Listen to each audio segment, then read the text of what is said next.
Ola a todos, preséntome para os que aínda non me conocedes, son Gabriel López, fisioterapeuta, e hoxe traivos un vídeo un pouco distinto. Neste vídeo imos falar da lesión do ligamento cruzado anterior, que é unha das lesións que máis frecuentemente nos encontramos os fisioterapeutas en clínica, sobre todo cando tratamos con persoas deportistas. Neste vídeo imos intentar aclarar todo o que necesitades saber respecto a esta lesión, empezando polo máis básico, que sería definir que é un ligamento, pasando por cales son os motivos máis frecuentes de lesión e aclarando en que casos sería necesario operar e en cales non. Aclarar que toda a información que mostro neste vídeo está sacada tanto de libros como de artículos científicos, polo que se alguén quere profundizar un pouco no tema, que me deixe abaixo un comentario que lle comparto a bibliografía encantado. Vale, pois vamos iniciar a presentación. Sabemos que o ligamento cruzado anterior se encontra no interior da rodilla e a rodilla é unha articulación que está formada por fémur, rótula e tibia. Esta articulación ten unha estabilidade gracias a unha serie de elementos activos, como poden ser músculo e tendóns, e pasivos, que neste caso serían os ligamentos. No caso da rodilla, os ligamentos que se poden diferenciar principalmente son o ligamento lateral externo, o interno e, por outra parte, os ligamentos cruzados, anterior e posterior. Antes de falar de cales son as funcións destes ligamentos cruzados, e principalmente do ligamento cruzado anterior, vamos explicar brevemente que é exactamente un ligamento. Pois un ligamento son estruturas de tejido conectivo que conectan un hueso con outro. De que están formados? Pois están compostos maioritariamente por auga, que supón casi 2/3 partes da súa composición, colágeno e outro tipo de células como poden ser fibroblastos. As súas funcións van ser estabilizar as articulacións, como comentábamos, e ao mesmo tempo guiar os movimentos articulares. Como estamos dicindo, se a súa función vai ser unir un hueso con outro, van estar presentes en todas as articulacións, muñeca, codos, ombros. No caso do ligamento cruzado anterior, é un ligamento que se encontra no interior da rodilla e pese a ter un tamaño bastante reducido, mide sobre 3 cm aproximadamente, vai depender un pouco tamén da morfología da persona, ten unha gran importancia funcional. Denomínase cruzado xustamente por esa disposición no espacio en relación co ligamento cruzado posterior, que na foto aparece representado como PCL, pero é polas súas siglas en inglés. As funcións do ligamento cruzado anterior pois van ser, basicamente, ser o freno principal do desplazamento anterior da tibia. Iso quere dicir que se nós nos imaginamos que este é o fémur e este é a tibia, o ligamento que vai impedir é que a tibia se desplace en exceso hacia adiante. Ademais, ao mesmo tempo, limita as rotacións tibiales, ben sean interna ou externa, e as angulacións ou inclinacións interna e externa, cando a rodilla se encontra totalmente estirada. Dos 4 ligamentos máis importantes da rodilla é o que ten máis frecuencia de lesión. Ademais, se nos fijamos na foto, podemos apreciar que o ligamento está representado con dous colores distintos. Isto é porque realmente o ligamento cruzado anterior está formado por dous fascículos, un anteromedial e outro posterior-externo. Pero bueno, de momento non fai falta profundizar tanto na anatomía e ímolo imaginar como se fora eso, un cordón único. Claro, unha vez que sabemos isto, a pregunta que temos en mente é clara: e por que se rompe? Pois ben, antes cando comentábamos que o ligamento o temos que imaginar como un cordón, en parte é verdade e en parte non. Temos que imaginar como un cordón, pero un cordón elástico, algo que ten capacidade de estirarse e de acortarse, como se fora un muelle ou unha goma elástica. Aquí nesta gráfica vemos o comportamento dun ligamento a medida que imos exercendo forza sobre el. Vemos que ao principio, con moi pouquiña cantidade de forza, xa conseguimos producir cambios na súa longitud. Isto porque as fibras de colágeno teñen como unha disposición ondulada, en posición de reposo, e a medida que imos traccionando estas fibras permiten certo estiramiento. Obviamente isto é como todo e ten un límite. Isto é como cando unha persona di: oye, non aguanto máis hasta aquí, ao ligamento pásalle algo parecido. No momento en que provocamos unha forza de tracción sobre el e a deformación que se produce é maior do 4% da súa longitud, é cando empeza a haber problemas. Calcúlase que sobre un 6% de deformación da súa longitud inicial se empezan a producir as primeiras roturas de fibras de colágeno, que sería unha rotura parcial do ligamento, e a partir dun 8% xa se produciría a rotura total. Vale, xa sabemos que o motivo polo que os ligamentos se suelen romper é un estiramiento excesivo que supera a súa capacidade elástica. Pero como se lesionan? Ou cales son os mecanismos polos que se suele romper? Ben, basicamente hai dúas opcións. Que a rotura do ligamento cruzado anterior sea a consecuencia dun traumatismo, é dicir, un golpe na rodilla, ou que se produza sin ningún tipo de contacto, o que lle solemos chamar un mal gesto. Ao contrario do que poderíamos pensar nun primeiro momento, é moito máis frecuente que a rotura se produza por este tipo de mecanismo. De feito, 7 de cada 10 lesións de ligamento cruzado anterior prodúcense sin ningún tipo de contacto, e son máis frecuentes en mulleres que en homes. A primeira das opcións, que ademais é a máis frecuente como comentábamos, é que a rotura se produza sin ningún tipo de contacto. Isto habitualmente ocorre en deportistas durante a carreira ou na recepción dun salto, cando frenan bruscamente ou cando cambian de posición, pivotando sobre a rodilla co pé fijado no suelo. Poden producir unha torsión en valgo da rodilla. É unha lesión, este tipo de mecanismo é moi frecuente en futbolistas, esquiadores, xogadores de baloncesto, balonmano, tenistas. Pero a que nos referimos exactamente con isto de torsión en valgo da rodilla? Que é o que está un pouco representado nesta imaxe. Pois ben, o valgo de rodilla simplemente significa unha pérdida da alineación natural da rodilla. En vez de estar mirando hacia o frente, esta acércase hacia a liña media do corpo, producindo un aumento de tensión en todo o que é a súa cara interna, e isto se vai acompañado de algún movimento explosivo ou físicamente moi exigente, como pode ser a recepción dun salto ou un giro, produce un aumento de cargas na cara interna da rodilla. E moitas veces desencadena, como estábamos comentando, a rotura do ligamento cruzado anterior. O outro mecanismo posible de lesión sería a consecuencia dun golpe, dunha contusión directa.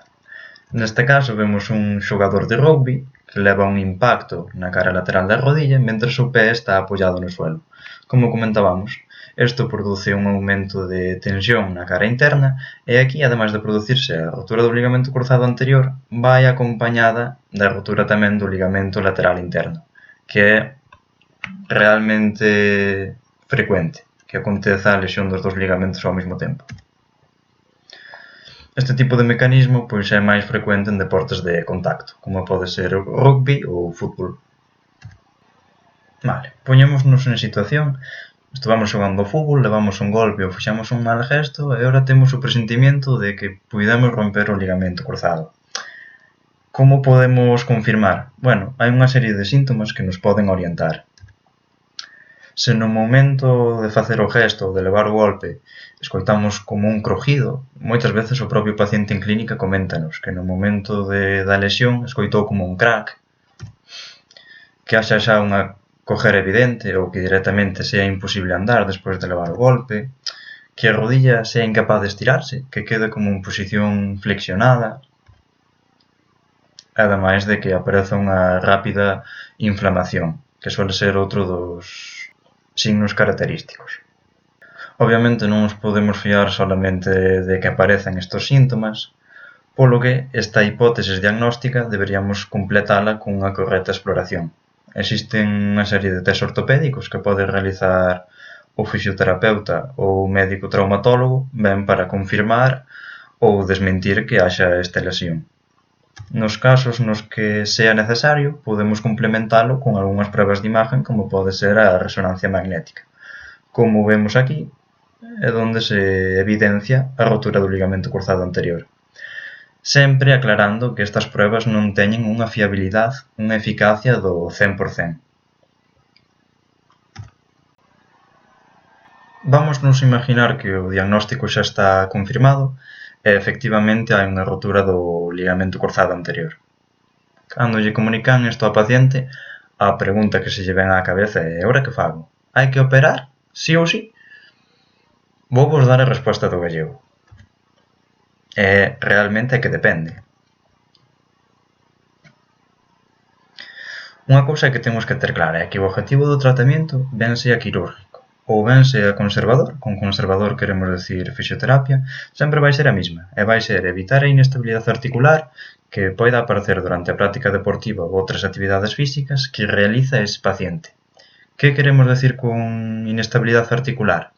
Inestabilidade articular é esa sensación que o paciente nos comunica moitas veces en clínica de: "A rodilla non a noto igual que antes, parece que me falla, non a noto segura", ese tipo de sensacións.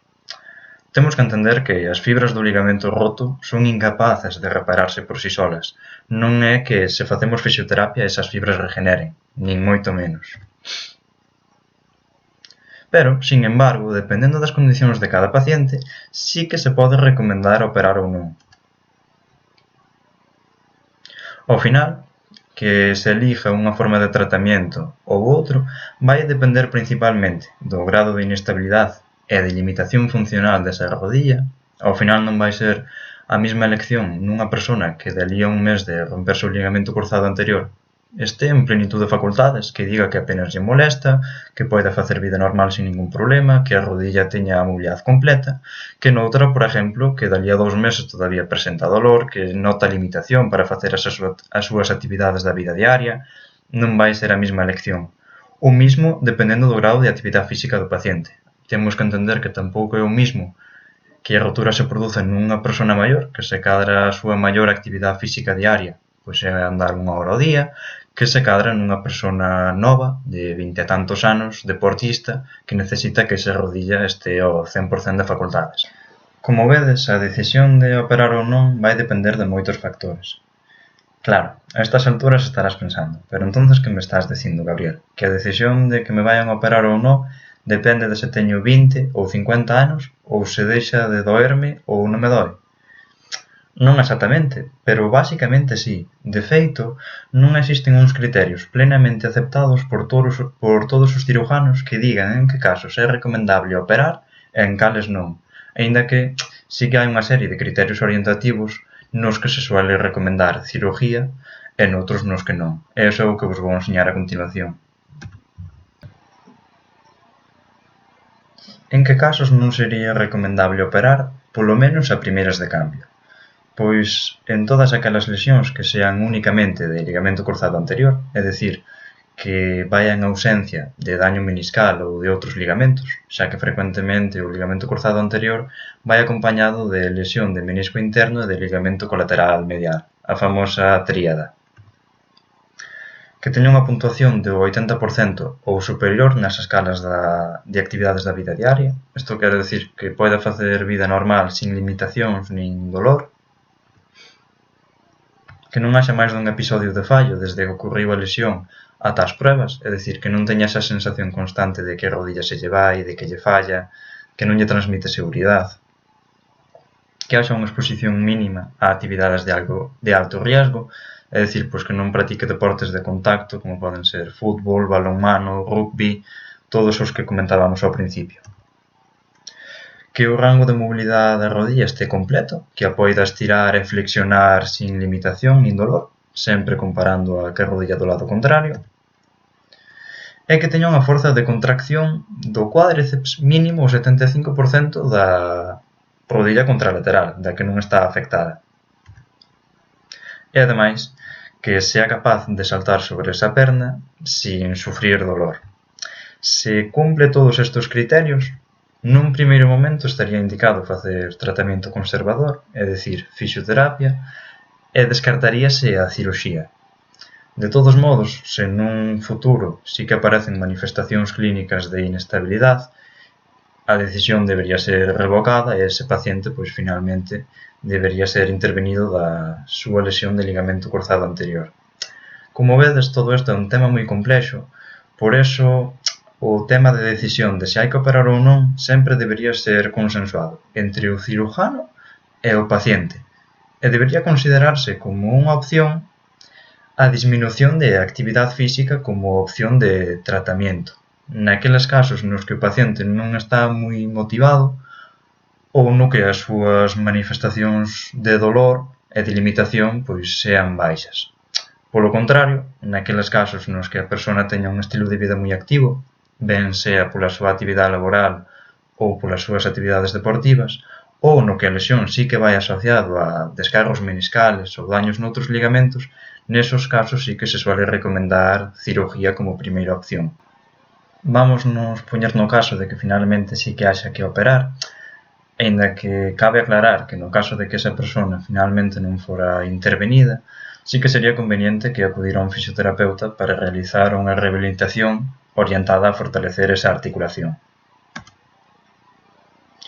Claro, no momento en que nos comunican que o ligamento está roto e que definitivamente hai que operalo, a pregunta do millón vai ser: cando me operan e que me van facer? En que consiste esa operación? Bueno, temos que ter claro que a operación sempre vai ser deixando enfriar a rodilla. Isto quere dicir que deixan de por medio o tempo necesario para que a inflamación baixe e a rodilla mellore a súa mobilidade todo o posible. Este período de espera suele oscilar mínimo de 4 a 8 semanas, aínda que pode ser maior. A operación realízase por artroscopia, isto quere dicir que se fan 2 ou 3 incisións aproximadamente de 1 centímetro na rodilla. Hoxe en día son operacións moi disimuladas e consiste basicamente en sustituir ese ligamento cruzado roto por un inxerto. Este inxerto pode proceder ou ben do noso propio corpo, generalmente dos isquiotibiales ou do tendón rotuliano, ou pode ser de un donante, o que se denomina un alloinxerto. Este inxerto introdúcese a través de un túnel que se realiza en fémur e en tibia, seguindo a alineación que tiña o ligamento cruzado, e fíxase ao hueso mediante tornillos ou outros sistemas de fijación. Pero claro, estamos falando que o tempo que suele transcurrir desde o momento da lesión á operación oscila mínimo entre 1 e 2 meses e moitas veces é incluso superior. A dúda que se nos ven á cabeza é entonces mentras que teño que facer? Aí é onde escoitaremos multitud de opinións distintas, un dirános que temos que guardar reposo, outro dirános que é mellor facer exercicios, e é onde a moita xente lle surgen as dudas de se está facendo correcto. Isto é moi fácil, vámoslo plantear de outra forma. Todos estamos de acordo en que a rodilla debería chegar ao momento da operación nas mellores condicións posibles, isto é, co menor dolor e derrame posible e ca maior mobilidade.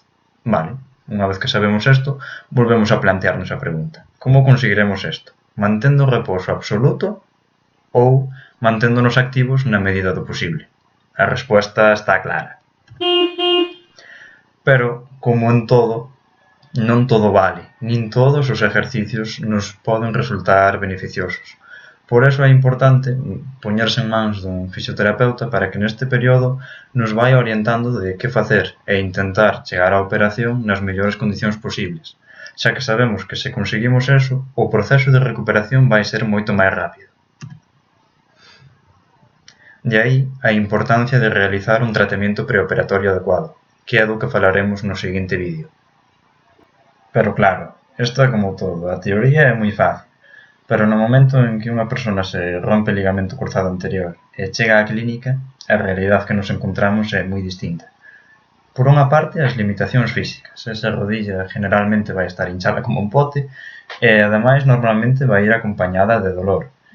Pero xa deixando eso a un lado, sobre todo a parte fundamental vai ser a psicológica. Ese paciente vai notar a rodilla inestable, vai notar que se lle vai, e ele é consciente deso. Ademais, por outra parte, moitas veces ten unha carga emocional moi importante. Está preocupado pola operación, se todo vai salir ben, cando se vai poder reincorporar ao traballo, se vai poder volver a facer deporte, unha serie de dúdas que lle andan na cabeza. Ademais, chega moitas veces onde unha persona que moitas veces nin sequera conoce e o primeiro que lle di é que ten que facer exercicios. Claro, el nese momento o primeiro que se lle pasa pola cabeza, aínda que non mo diga a min directamente, é: xa me podes dar unha moi boa razón para convencerme a que che faga caso que, encima do que teño, pretendes mandarme deberes para a casa. Ademais, total, xa me operan dentro de 1 mes ou 2, xa arreglarán o que este mal. Claro, isto non funciona así. Obviamente, cada un co seu corpo fai o que quere, pero sempre debería explicarse porque neste caso o remedio, que sería o reposo, sería peor que a enfermedade. E a importancia de manterse activo neste período antes de que se realice a operación está moi ben explicado nesta gráfica. Vemos representado as dúas variables, o tempo, primeiro en semanas e despois en meses, e aquí as propiedades estructurales e mecánicas do ligamento. Supoñendo que este sea o punto de inicio, ao iniciar o traballo preoperatorio, vemos como os ligamentos sufren un rápido debilitamiento e, como consecuencia da inmovilización, vemos que en apenas un par de semanas as súas propiedades disminúyense casi hasta a mitad. Pola contra, simplemente con manter a actividade cotidiana sería suficiente como para manter o 80–90% do seu potencial mecánico. E por último, no caso de implementarse actividade física de realizar exercicio pautado, vemos como a resistencia do ligamento aumenta dun 10 a un 20%. Isto indícanos como o ligamento se adapta lentamente a esa carga repetitiva de exercicio físico, aumentando o seu grosor e a súa resistencia, pero pola contra, unha inmovilización produce unha disminución moi rápida destas capacidades. E isto non é solamente aplicable aos ligamentos, senón que cos músculos ocorre totalmente o mismo. Unha inmovilización calcúlase que de 2 semanas produce unha disminución dun 8% da masa corporal. As conclusións que se poden extraer destes datos son claras. O traballo preoperatorio ten moito que ofrecernos e nós non temos nada que perder. Bueno, se chegaches hasta aquí, gracias por aguantar esta chapa. Espero que o vídeo che gustara e che servire de axuda para resolver algunhas dúdas acerca da lesión do ligamento cruzado anterior. E nada, se che gustou este vídeo e queres saber que exercicios facer antes da operación, dalle a me gusta, que é gratis, e anímame a facer máis vídeos deste estilo. Se crees que este contenido pode ser interesante para alguén que pasara por esta lesión ou está pasando, non dudes en compartilo. Un saludo e vémonos no próximo vídeo.